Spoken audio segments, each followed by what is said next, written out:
I apologize, I mistakenly spilled cola into the fuel tank of your fancy SUV, my sister declared after I declined to transfer our parents' apartment to her. Mom chimed in. Errors occur. I stayed calm, not raising my voice. That evening, I revised the insurance policy and limited her access to our shared bank account. But at 7:42 a.m., she faced something entirely unforeseen. I'd just finished my coffee when I spotted her in my driveway. Ashley, my sister, held a plastic bottle in one hand and her phone in the other, grinning as if she'd been caught pulling a clever prank. The sunlight gleamed off the sleek black finish of my Range Rover, the one I'd worked years to afford and kept spotless. That's when I noticed the fuel cap was ajar. She turned slowly as I stepped onto the porch.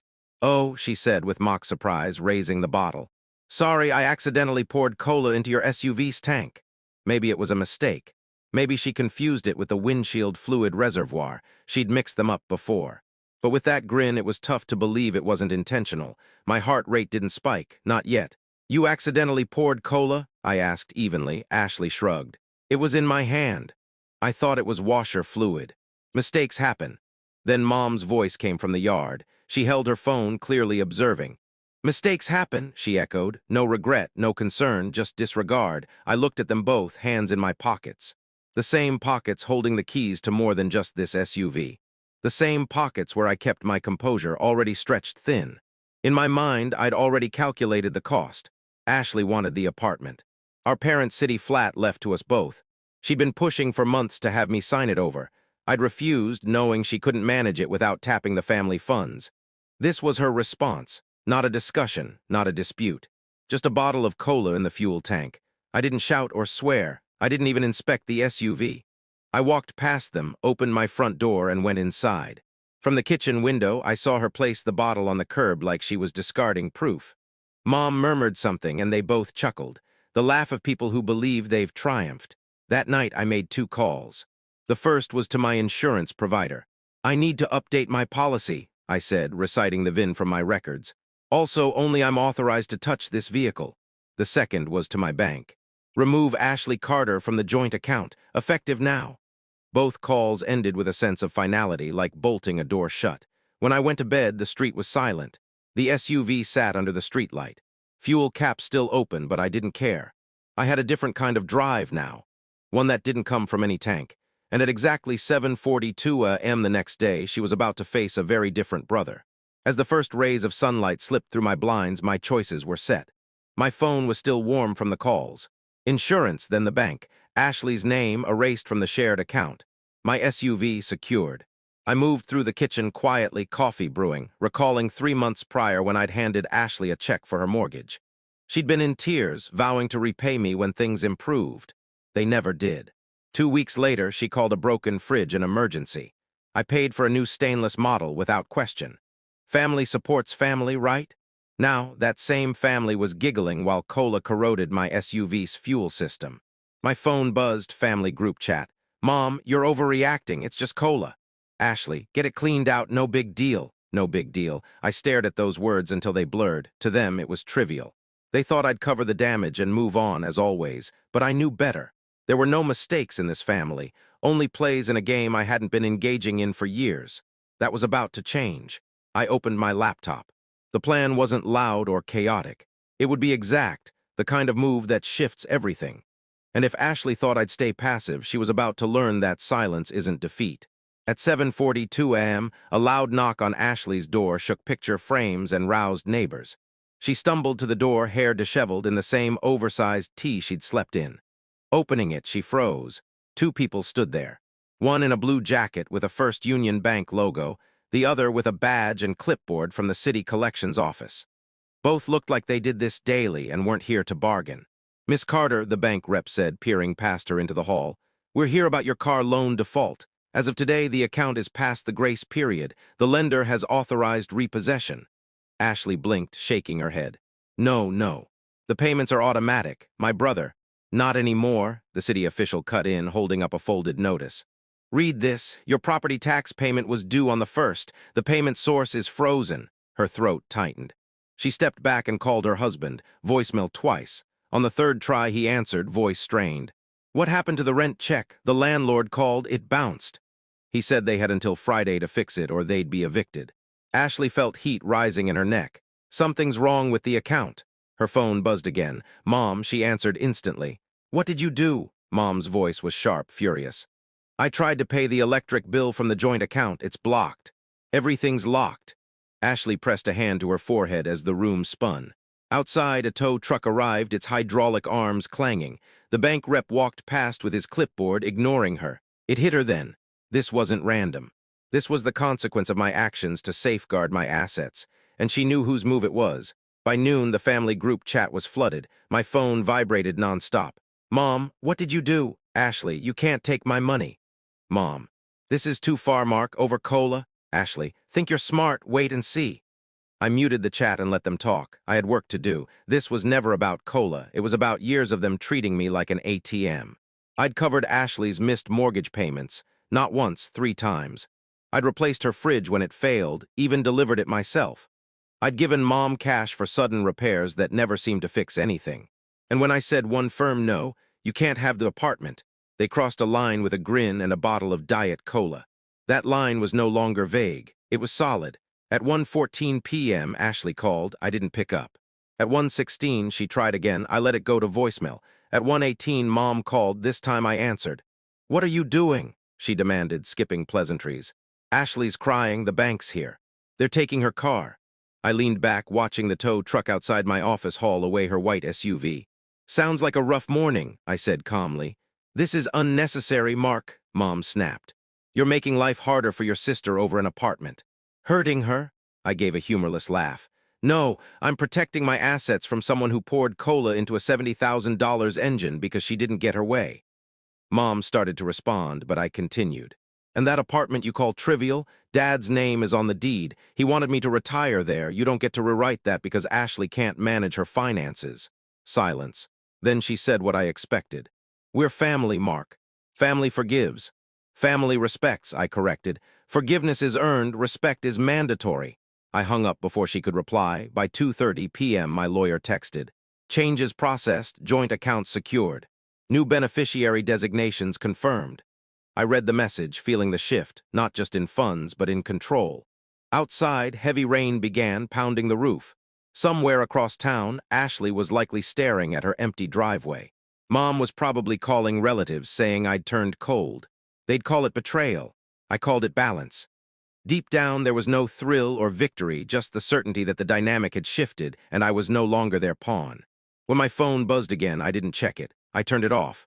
The rest of the night, nothing. No calls, no texts, just silence. The kind that doesn't mean they've quit, but that they're plotting their next step. By morning, I knew I was right. At 6:08 a.m., a blocked number called. I ignored it. 30 seconds later, it called again. This time, I answered. You've made your point, Mom's voice was taut, fragile. Now fix it. Fix what? I asked. You know what. Ashley can't pay her bills. She's panicking. I can't cover her mortgage and the Cabo trip. I nearly laughed. Cancel Cabo. A pause. We can't, she snapped as if it was unthinkable. The flights are non-refunded. The resort is paid for with the account you've been draining for years, I finished. So no, you can't cover her mortgage because you prioritized your vacation over her housing. This isn't fair, Mark. I let the silence linger until it grew heavy. You're right, I said. Fair would have been you in my driveway yesterday, holding Ashley accountable for ruining my SUV. Fair would have been you telling her to apologize instead of accusing me of overreacting. She tried to speak, but I hung up. By 9:15 a.m., I was at the notary's office downtown. 2 signatures and a stamp later, the apartment was mine alone. No more shared ownership, no more family asset. My phone buzzed as I signed, but I ignored it. Outside, yesterday's rain had cleared to a crisp, bright morning. I walked 3 blocks to the insurance office, handed over my SUV keys, and watched them loaded onto a flatbed for the dealership. I'd already picked its replacement, bigger, faster, immune to cola damage. By noon, I'd locked every digital account they could access, emails, streaming, even the shared grocery app. If they needed milk, they'd buy it themselves. Then came a knock at my door, 3 quick raps. My neighbor, an elderly man who'd lived across the street for years, stood there with a small cardboard box. Found this on your porch, he said. Thought I'd bring it over before the rain starts again. The box had no sender's address, just my name in bold letters. Inside was a folded note and a set of old house keys. The note read, "You were right, Dad." I stood there, staring at the keys. I knew what they were. Keys to the lakeside cabin he'd bought years ago, unknown to the rest of the family. My phone buzzed with a flood of family group chat messages. Ashley, you told Dad. Mom, where are you? We need to talk now. Ashley, if you think this is over. I set the phone on the counter and looked out the window. My neighbor was back in his driveway, cleaning fishing gear. Then it hit me. I didn't need to respond. I didn't need to argue or justify. Peace was in my kitchen in the form of keys to a place no one else could reach. By 2 p.m., I was halfway to the cabin, my new SUV humming smoothly. I stopped at a roadside diner, ordered a hefty sandwich, and left a tip that made the waitress pause. On the radio, a report mentioned storms hitting Cabo, flights delayed, resorts evacuated. I grinned into my coffee. Somewhere, my family was watching their vacation plans unravel, realizing they'd have to return early. Somewhere, Ashley was learning the accounts were closed. The SUV was gone, and the apartment was no longer hers to dream of owning. And somewhere, Mom was likely replaying every conversation, wondering when I stopped being the son who always caved and became the man who walked away. I reached the cabin as the sun dipped behind the trees. The air was fresher than in the city. I unlocked the door, stepped inside, and placed the box of keys on the counter. No phone, no noise, no demands. Just me, the stillness, and the knowledge that for the first time in years, every choice was mine. By the time they figured out where I'd gone, I'd already be elsewhere. 3 days passed without a call, text, or knock. It felt almost suspicious, like the calm before a tempest. On the 4th morning, the tempest arrived. It began with a voicemail from Mom. Her voice was gentle, almost scripted. Mark, we've talked, and we think we can sort this out. Can we start fresh, for the family's sake? I didn't call back. By noon, a fresh start arrived as a large white envelope slid under my door. The return address was a downtown law firm. I opened it and read the first page. Notice of intent to contest property transfer. Ashley had convinced Mom to hire a lawyer. They were challenging the apartment I'd put in my name. I almost admired the audacity. Almost. At 2:17 p.m., my phone showed a name I hadn't seen in years. Grandma Evelyn. Mark, honey, I just had a very revealing talk with your mother, she said. She called you unreasonable and spiteful. She paused, then chuckled with more edge than warmth. The second she started, I knew she was lying, so I made some calls.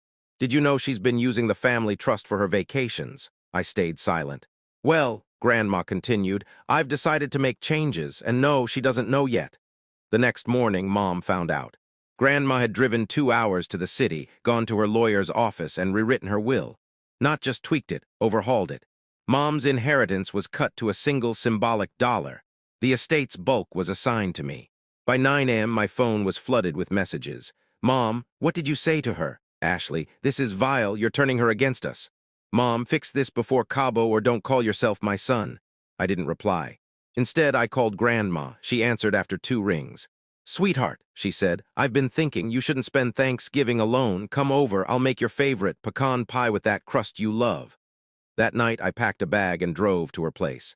We sat at her kitchen table for hours, sipping coffee as she shared details about the cabin, the trust, and how long she'd watched Mom take whatever she could.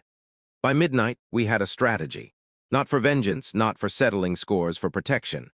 The kind of ironclad financial shield no joint account, sudden trip, or accidental cola spill could penetrate. When I left the next morning, the air was crisp and biting, the kind that jolts you awake. 2 hours later, I got a call from an unknown number.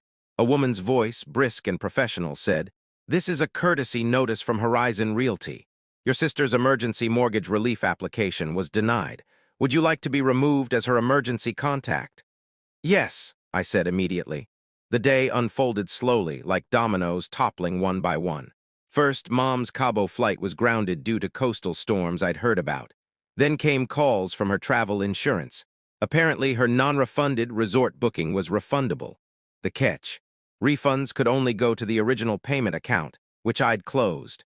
By evening, I was in my living room when my phone buzzed with a video from an unknown number. It was Ashley, outside an airport terminal in the rain, upset, saying none of this would have happened if I hadn't overreacted. I didn't finish watching. I muted the chat, locked my phone, and set it face down. Outside, the wind grew stronger. Inside, the quiet felt solid, enveloping me. That's when I realized they could shout, threaten, or hire lawyers all they wanted. The real shift had already happened, not in the apartment deed, not in the accounts.